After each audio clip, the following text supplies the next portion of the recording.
Welcome to the Key to Growth podcast, Home Services Marketing Unlocked, with me, your host, Jen McKee. Every week, I sit down with top marketers in the trades, from the brains behind $100 million companies to those scaling from 1 to 3, even to 10 million, breaking down exactly how they got where they are and uncover the secret to their success.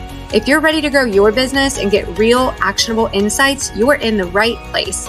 Let's unlock the key to your marketing success, starting now.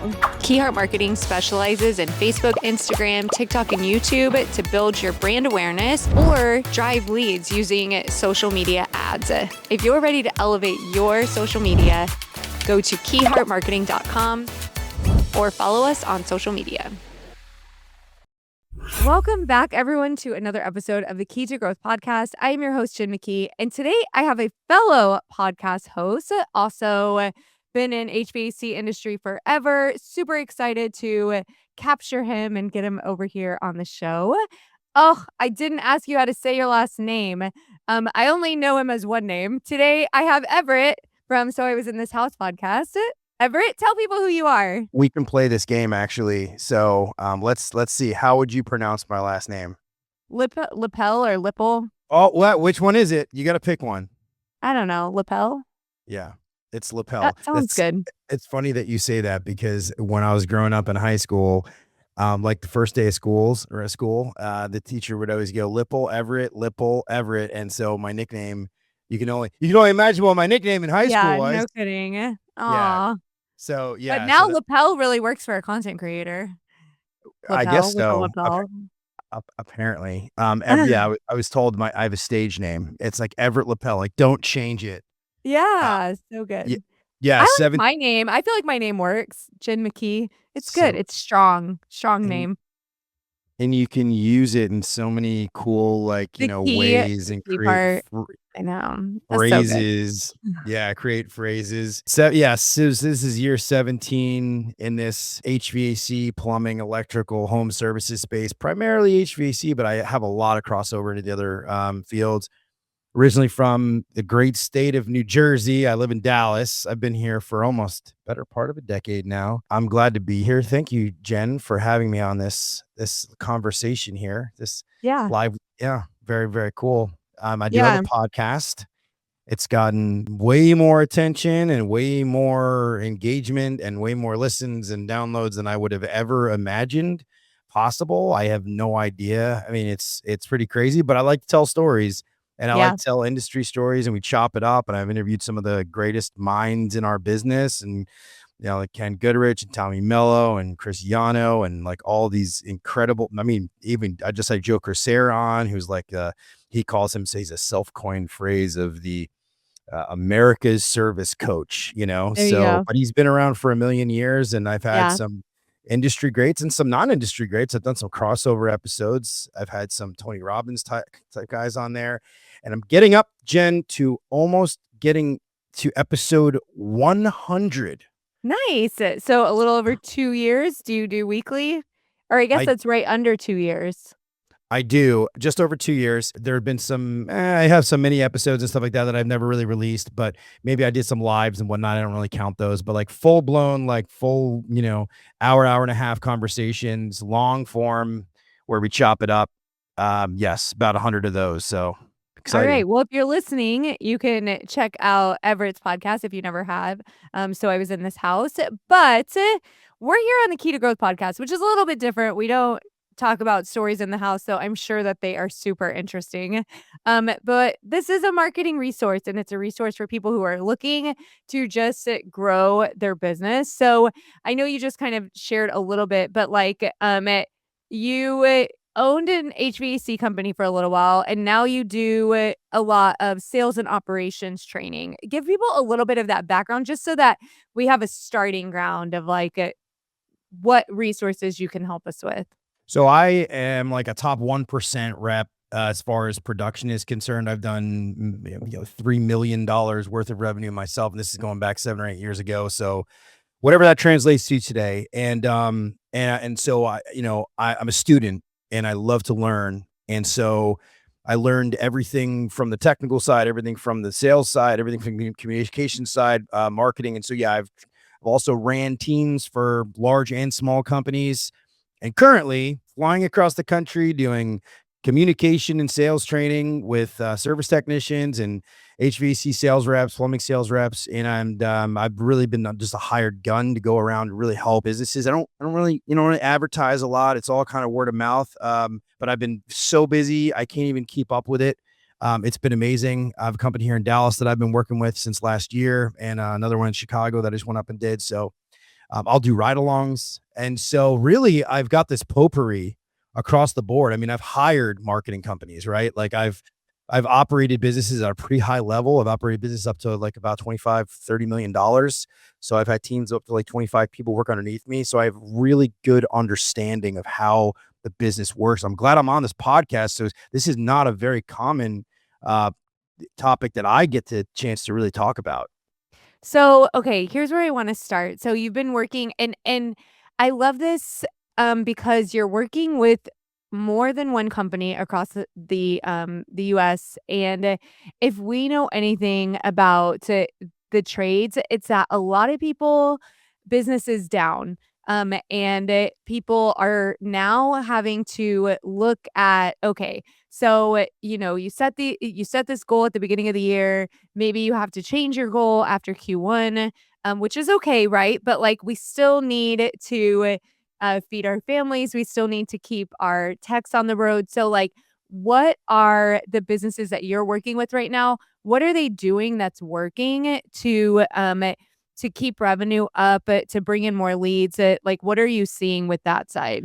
I actually think it ties into what a lot of you, I read a lot of your posts. And I think it ties into a lot of what you're, and this is not a plug or a pitch. It's just that I think that you're really smart. And I think that you've talked a lot. Correct me if I'm wrong, but a lot of grassroots stuff, a lot of like, you do a lot of like staying local and making yourself very sort of, you are here, right? And present and branding yourself. And you gave me a tip actually that I loved at AHR, and I thought about it over and over and over again. And What was it? I've been using Tell it us now. all.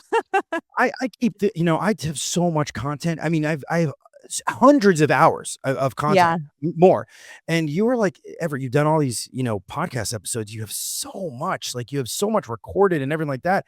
She's like, just, you can totally really, I don't have to stay 1,000,000% fresh all the time. I can actually take an old conversation that I had, and you were like, you can reuse that content. You can take something else from that conversation, even though it may, right? Like the point is that you're constantly driving people back to, and it's actually, I've had an incredible uptick in engagement since I've employed that strategy. And stupid me, I'm not thinking in terms of being a podcaster at all. It happened kind of by accident. I love having conversations with people. I knew people would listen, but I didn't realize.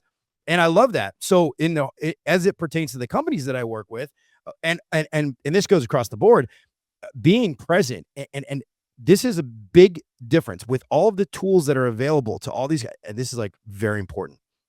All the tools that are available for everybody today, all the marketing tools, the data, we get inundated, and there's a lot of information, and there's a lot of bad information. The one thing that you can truly rely on is your connection with your customer in that moment. If Jen's going to get you the business in the door, right? The number one thing that you can do, and that I've seen the most successful companies do across the board, is implement a lockstep sort of securing the business process, whether that's, hey, how do we handle bigger projects? Do we get, do I have dedicated salesmen? Do I have, sales technicians that are going after these bigger projects? Do I have a tech turnover process that I have, or am I handling it in-house? There's no wrong answer, right? But that process has to be solid so that you can maximize it and you're not losing opportunities, because marketing is so expensive now, right? And everybody's vying for this money. You have big business, big PE throwing around lots of money. You have to maximize it. So your connection with that customer has to be absolutely stellar on every call. They have to love you. And I have a phrase, and I'm going to, Joe Crisera has a phrase. It's what should we do? My phrase, and I've been using this for years now, is be their guy. Be their guy. Can you be their guy? Like when they think of plumbing, they should see your face pop up in front of them. And so that's my number one. I don't believe in a lot of silver bullets, but my one silver bullet is make each at bat really count, right? I love that. There's no days off. There's no houses off. You go in, you clear your mind, you go in there and you make it happen. Yeah. Okay. So I grab my piece of paper because I do so much better when I take notes during these things so I can remember what you're saying. One of the things I want to go back to. So yesterday I had the privilege of being on one of our content shoots, which was really fun. But what I loved about it is that at the beginning of the day, they had a quarterly town hall meeting or whatever. So we got to be a part of that, which was super cool. And leadership got up in front of this entire team and said, we are exactly what you just said. Like, we are struggling with Google and SEO and all of these marketing tactics that we've been doing. They're not producing the same results anymore. We have a PE company who has 4 major brands in the city that now we're having to compete against. And that's a lot of money that a family-owned business is always going to struggle to compete against. And so they got in front of their team and said, social media is what we're doing right now to work against that. So, and I'm saying this because you said, be present in your community. If you're going to introduce something like this, you like letting your team know and getting that buy-in from the beginning, you're going to get such better results. And so she really explained like why they're focused on social media to the entire team. Ask the team to all follow them on Facebook. Ask them to invite all of their Facebook friends to like the page. Ask them to share the content. They're going to get so much more out of it. And then also, exactly like you said, social media is such a great place to share what you're doing in the community, to share what you're doing in the home, to share the behind the scenes. So I love that. I think that is dead on for what is working right now. Yeah. And it's a cautionary tale too, because I've seen a larger company, independent still, not owned by PE, not owned by a group, independent, large company, been around a minute. And I've seen them be absolutely abysmal at this. I mean, no engagement.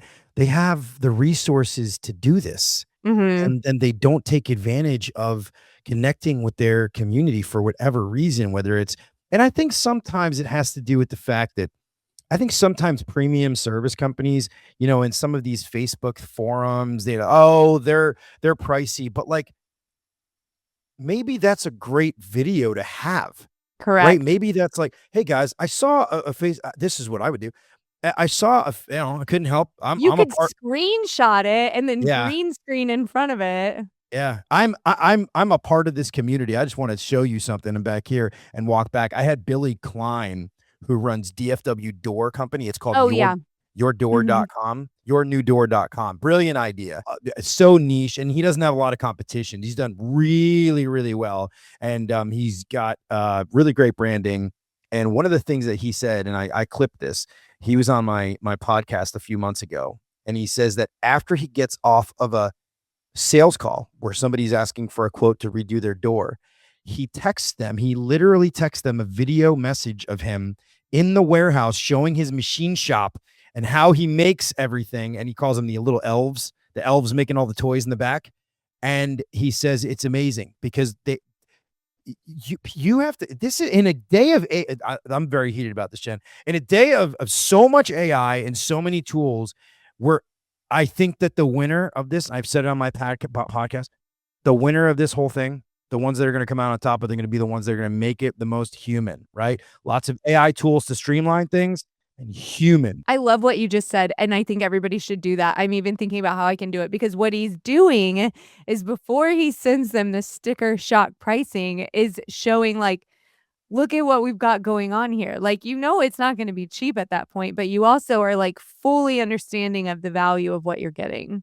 Well, it's also a once in like a 50-year purchase. Like, these people have never purchased like the big, like the smile of the house, right? Where you walk up. And so sometimes they kind of know they want to spend a little money. It is a vanity purchase. It's superficial. Yeah. Unless there's a functional reason where the door's rotting away. To be honest with you, and I've talked to Billy, I've met with Billy, I've had, dinner with Billy, and we talked about, his pricing structure. I actually don't think it's that much money at all. I think, yes, it's a premium because you're paying for it. Yeah. But there's a lot of value in there. And sometimes you don't see the value. And that's another thing. You want to maximize your customer base. Oh, my customers are shopping around. Make it valuable for them.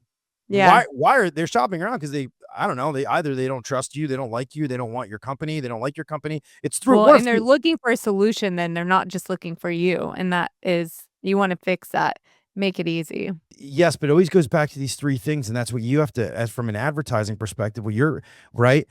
Do they like the company? Right? Do they like you? And do they like the solution that you're offering and the price that you're selling? So those are the three pillars.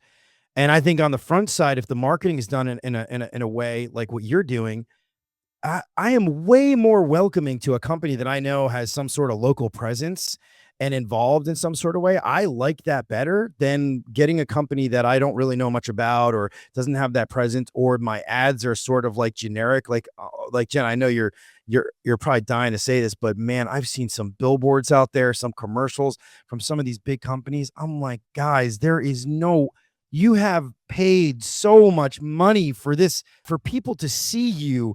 And the best you could come up with was, we've got real great high quality service. Yeah.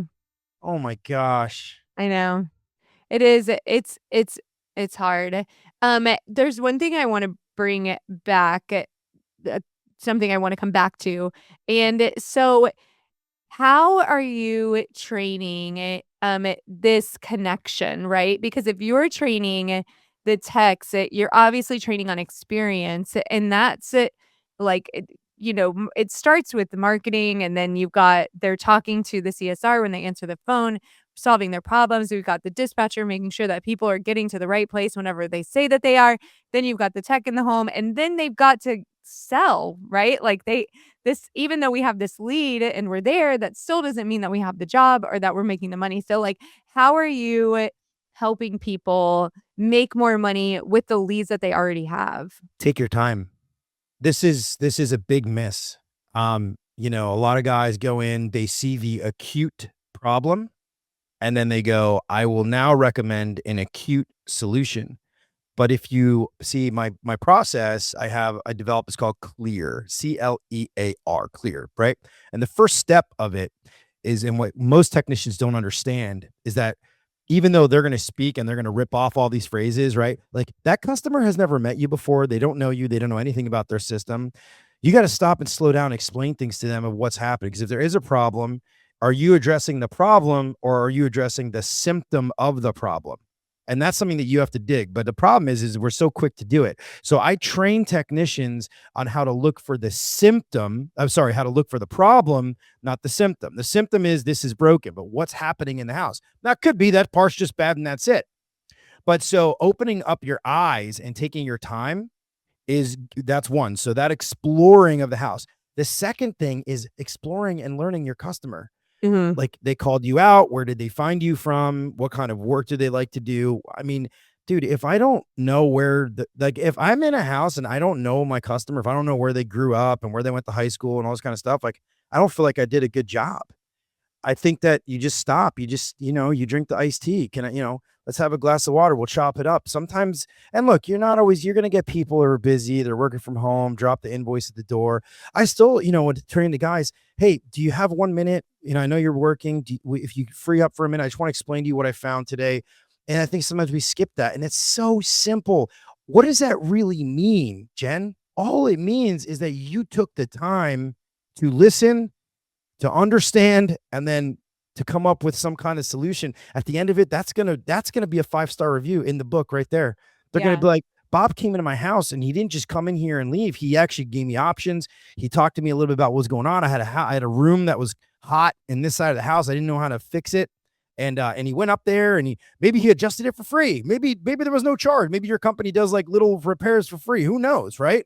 But there's things that you can do. Now, that's a good strategy too. There's a company here in DFW. They give away small repairs. That's their thing. They're like, hey, if you have a repair that's under X amount of dollars, we'll do it. We come out, we'll do it for free.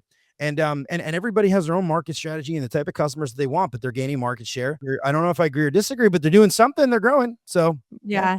Okay, so I have a couple of things on that. The first one that you said, that you said they've never met you. You need to explain things. That's where social media comes in. That's where your community presence comes in. I love it. Yesterday, I keep referring to this because I was just there. But they were talking about the guy who's in the commercials, and like sometimes we hire actors to be in commercials, and that's okay too.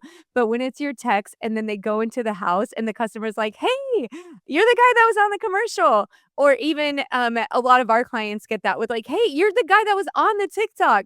They are going to be so much more comfortable. How much easy is it? How much Mhm. easier is it to convert somebody at a higher price when they feel like they know you? And that's what you got into with the second one. Like, drink the tea with them, find out where they go to school. You're building rapport with them so that then it's not like some random person just trying to sell you something and you're kind of like, "Oh, I don't know if this is right." Like now it's your friend and they're sharing with you a solution that's going to benefit you and you trust them and you feel better about the customer feels better about the sale all the way across. So I love Mhm. both of those.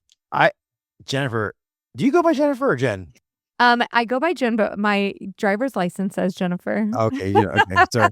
Um, I love that, and yeah, it's instant familiarity, right? It's like, cousin, cousin Jim is, I saw Jim on the TikTok. Hey, cousin Jim.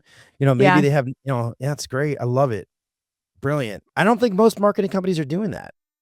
Well, and I mean, that's how all business works. And that's one of the things that I try to share is like no matter what kind of business you have, the basics of it are the same. Like people like exactly what you said, people want to do business with people that they know, like, and trust. And so social media and networking and being involved in the community and building rapport gives you the opportunity to do all of that.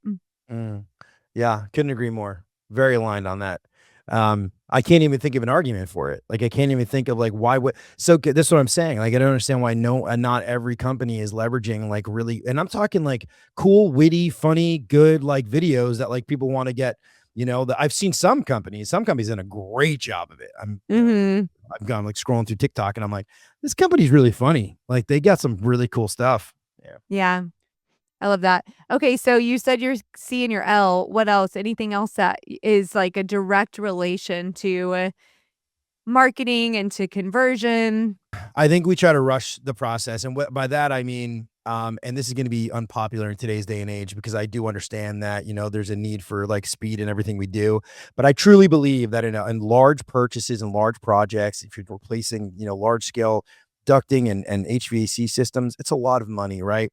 Can we shortcut this project process? We probably can. What I truly believe makes a difference is if you spend the time to do the proper calculations, to go in, to actually do a full consultation. Because here's the deal, I'm not saying it has to be long winded and a really drawn out sales process, but I do believe that it does take some time to get there.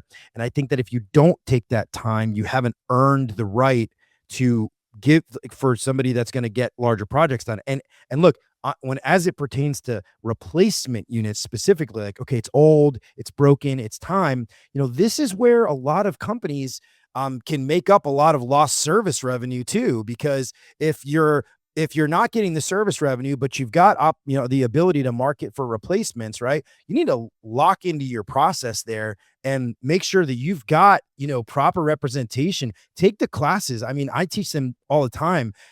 Figure out like what are the steps to get you to, it's not just going in and pencil whipping a quote.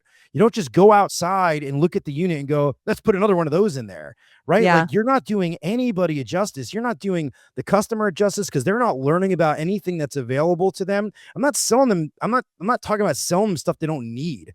Yeah. I'm saying educating them on what's available. You never know when somebody goes, you know Mhm. what? We have a whole these room humidifiers in here because it's so dry. We didn't even know we could put a humidifier on the HVAC Right. system.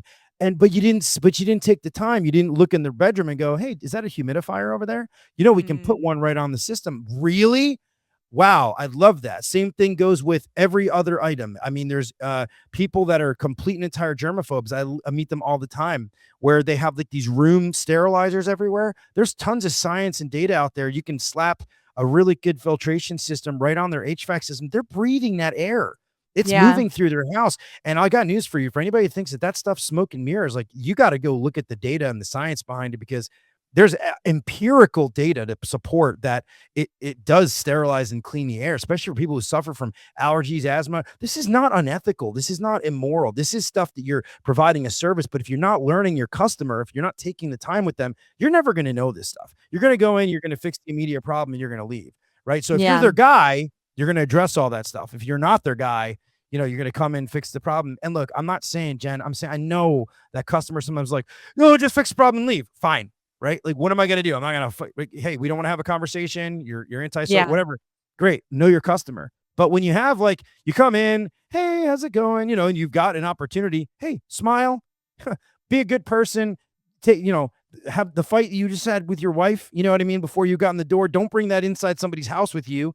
All that little stuff really matters. And then all of a sudden you look at, their ROI, their ROAS on their marketing dollars, and it goes up and up and up, because they're doing the right things in the house. Everything is a reflection. The numbers at the end tell the story. It just tells the story of what happened, and you choose what happens in the in-between. Yeah. I think one thing that any owners listening, or anybody in a leadership position, what we all find is that a lot of our techs, or anybody who we're asking to convert for us, if you're not starting and giving really great training there and making sure that they understand everything that you're saying, Everett, because a lot of people feel uncomfortable asking for sales. Not everybody is a salesperson, and some people do feel like they probably wouldn't have wanted that anyways, or like I couldn't, I just didn't feel comfortable telling them. And if our team isn't comfortable and isn't bought into like why it's so important to share all of these options, then that's another huge opportunity. Like, if you're down in sales, when was the last time that you trained your team in sales? And it's not just one time, right? Like, this is an ongoing, ever evolving process to get Every better. week, every day, every Yeah. week, every day. And you make a really good point, by the way. And I'll tell you what, if you're a service tech and that's all you want to do is be a service tech, I promise you, you do not have to be salesy at all Mm-mm. to talk to people. And if you just don't want to talk to people, you probably should work in commercial. Yeah. Yeah. You There's other jobs. You there's don't other- have to do this. If you're in residential where they rely on a marketing company to get the door, get the phones ringing, like, you're unfortunately, and I got news for you, everything in life, nothing gets done until something's bought or sold. That's I a fact. know. And Your it's install just team doesn't work. Nobody works. Yeah.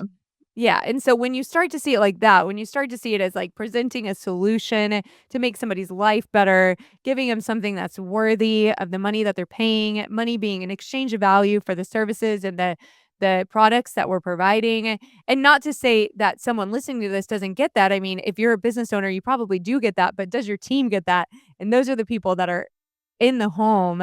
And when you're looking at how far your marketing spend is going and what your return is, sometimes you have to look deeper, right? Like, where is it? Do we have enough leads? This is the thing that I ask my team whenever we're trying to figure out, is this a sales problem or is this a marketing problem? And actually my CPA told me this, and this is the easiest thing ever. But it's like, are there leads? No? Okay. It's a marketing problem. We need more visibility. We need more opportunity. We need more leads coming in. If we have enough leads, but we don't have the sales, it's a sales problem. Then we're looking at where the conversions are coming in, what our follow-ups are. Like, that's where you can start to figure out where you need to be putting your attention. Yeah. Well, a properly run company, you should be able to pinpoint, like, on a spreadsheet, like, where the problem is, right? Like, Yeah. no leads. What kind of spreadsheet? Tell us about the spreadsheet. Yeah. It's one master spreadsheet. Some would say they can see a P&L and they can figure it out right there. No, my P&L is confusing. I created a weekly budget. What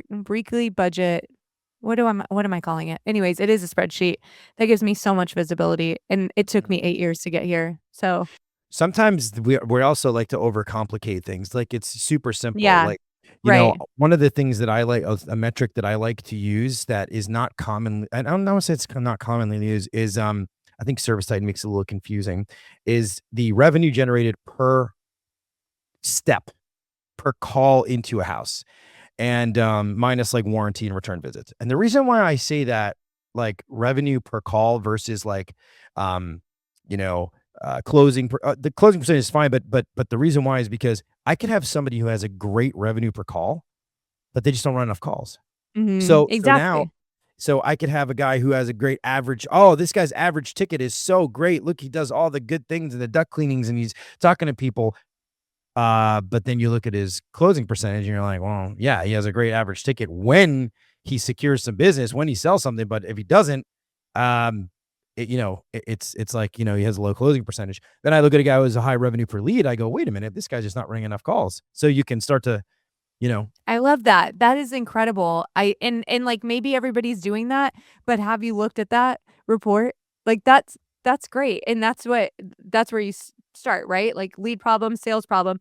In that case that you're talking about, that would be a sales problem because you already got the leads, they're running the calls. So now you're digging deeper into like what's going on while they're at the calls to find missed revenue opportunities. yeah. And then you can keep going further too. You can go, well, what kind of calls are they running? And then you could say, well, what percentage of my calls are, quote, service calls versus, straight replacement calls. And now I'm like, well, wait a minute, I can drive replacement calls because I don't have enough of those. And then you can start looking at, okay, well, I mean, you can kind of go deep in it, but then you can fix the problems on the back end. It really has nothing to do with the technician at that point in time. This is just a matter of you operating the chessboard the way it should be. Yeah, yeah, dispatching, but it's all just data, right? Like everything is like optimizing data.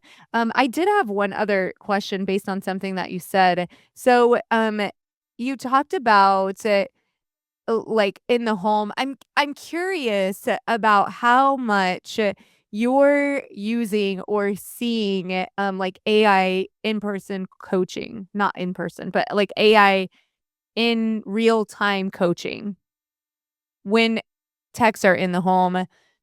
Something like, I mean, I don't want to say the names of the companies, but I know even Service Titan has something like this at this point.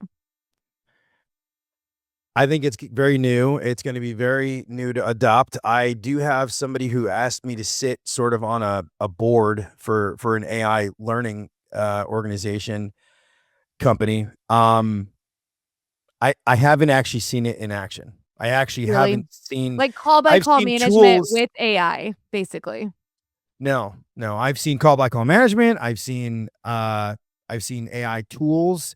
I've seen tools like like Blue On, let's say, that you can, put in the model number, it pops up all the documents that you need, you kind of speak into it and it gives you, okay, this is what's wrong with the system. Maybe there's another service that just came out actually. And the guy actually runs a podcast called The Dispatch. It's new. And he developed a software that's designed for technical training in the field, essentially. But it's really more problem solving, not so much like But what where about sales coaching? I Like in haven't the field sales coaching? I haven't seen any AI sales coaching at all.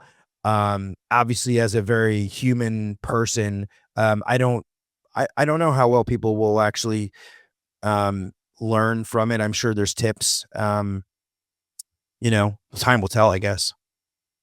Yeah. Are you using AI in anything currently that Mhm. Yeah, I use AI like every day, but I only use AI as it pertains to either menial tasks or organizing some things that I have. I've done some more in-depth creation on AI. I have helped to organize some of my educational collateral that has been worked through AI, which has kind of cleaned it up a little bit.